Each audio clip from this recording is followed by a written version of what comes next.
So ವೀಕ್ಷಕರೇ, ಇನ್ನು ಟೈಗುನ್ interior ಬಗ್ಗೆ ಹೇಳಿದ್ರೆ, ಸೊ ಇಂಟೀರಿಯರ್ ನೋಡ್ತಾ ಇರ್ಬೋದು ನಿಮಗೆ ಲೆದರ್ ಆ್ಯಪ್ ಸ್ಟೇರಿಂಗ್ ವೀಲ್ ಬರುತ್ತೆ ವಿತ್ ನಿಮಗೆ ರೆಡ್ ಕಲರ್ ಸ್ಟಿಚಸ್ ಕೊಟ್ಟಿದ್ದಾರೆ. ಇದು ನಿಮಗೆ GT ಪ್ಲಸ್ ಆಗಿರೋದ್ರಿಂದ GT ಬ್ಯಾಡ್ಜಿಂಗ್ ಕೂಡ ಬರುತ್ತೆ.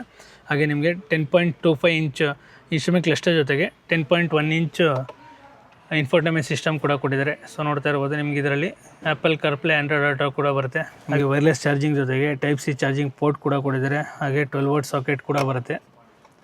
ಟೈಗುನಲ್ಲಿ ಇನ್ನೊಂದೇನೆಂದರೆ ನಿಮಗೆ ಡ್ರೈವರ್ ಸೀಟ್ ಜೊತೆಗೆ ಪ್ಯಾಸೆಂಜರ್ ಸೀಟಲ್ಲಿ ಕೂಡ 6-way ಎಲೆಕ್ಟ್ರಿಕಲ್ ಅಡ್ಜಸ್ಟಬಲ್ ಸೀಟ್ ಕೊಟ್ಟಿದ್ದಾರೆ. ತುಂಬ ಸಗದಾಗಿದೆ ಅಲ್ಲ. ನಿಮಗೆ ಫ್ರಂಟು 2 ಸೀಟ್ಗೆ ವೆಂಟಿಲೇಷನ್ ಆಪ್ಷನ್ಸ್ ಕೂಡ ಬರುತ್ತೆ. ಟೈಗುನಲ್ಲಿ ರಿಯರ್ ಪ್ಯಾಸೆಂಜರ್ಸ್ ಕಂಫರ್ಟ್ಗೋಸ್ಕರ ರಿಯರಲ್ಲಿ ನಿಮಗೆ AC ವೆಂಟ್ಸ್ ಕೂಡ ಕೊಟ್ಟಿದ್ದಾರೆ. ಹಾಗೆ ನಿಮಗೆ ಟೈಪ್ ಸಿ ಚಾರ್ಜಿಂಗ್ ಪೋರ್ಟ್ ಬರುತ್ತೆ 2 ವಿತ್ ನಿಮಗೆ 3 ಜನ ಪ್ಯಾಸೆಂಜರ್ಸ್ಗೆ ಅಡ್ಜಸ್ಟಬಲ್ ಅಡ್ರೆಸ್ ಕೊಟ್ಟಿದ್ದಾರೆ ವಿತ್ ಆರ್ಮೆಸ್ ಜೊತೆಗೆ ಟ್ವಿನ್ ಕಪ್ ಆರ್ಡ್ರ್ ಕೂಡ ಬರುತ್ತೆ. ವೀಕ್ಷಕರೇ, ನಿಮ್ಮ ಫ್ಯಾಮಿಲಿ ಮತ್ತು ಫ್ರೆಂಡ್ಸ್ಗಳಲ್ಲಿ ಯಾರನ್ನ ಒಂದು ಒಳ್ಳೆ ಪವರ್ ಪ್ಯಾಕ್ಟ್ ಜರ್ಮನ್ SUV ಹುಡುಕ್ತಾ ಇದೆ ಅವ್ರಿಗೆ ಈ ರೀಲ್ನ ಶೇರ್ ಮಾಡಿ. ಮತ್ತು ನಿಮ್ಗೆ ಏನಾರು ವೋಕ್ಸ್ವ್ಯಾಗನ್ ಗಾಡಿಗಳನ್ನ ಬುಕ್ ಮಾಡಬೇಕು ಇಲ್ಲ ಟೆಸ್ಟ್ ನೋಡಬೇಕು ಅಂತ ಹೇಳಿದ್ರೆ ಸ್ಕ್ರೀನ್ ಮೇಲೆ ಕಾಣ್ತಿರೋ ನಂಬರ್ಗೆ ಕಾಂಟ್ಯಾಕ್ಟ್ ಮಾಡಿ. ಮತ್ತು ವೋಕ್ಸ್ವ್ಯಾಗನ್ದು ಟೈಗುಂದು ಡೀಟೇಲ್ ರಿವ್ಯೂ ಬೇಕು ಅಂದರೆ ನನ್ನ ಯೂಟ್ಯೂಬ್ ಚಾನಲ್ ಅಪ್ಲೋಡ್ ಆಗಿದೆ, ಲಿಂಕು ಬಯೋದಲ್ಲಿದೆ, ಹೋಗಿ ಚೆಕ್ಔಟ್ ಮಾಡಿ. Thank you for watching.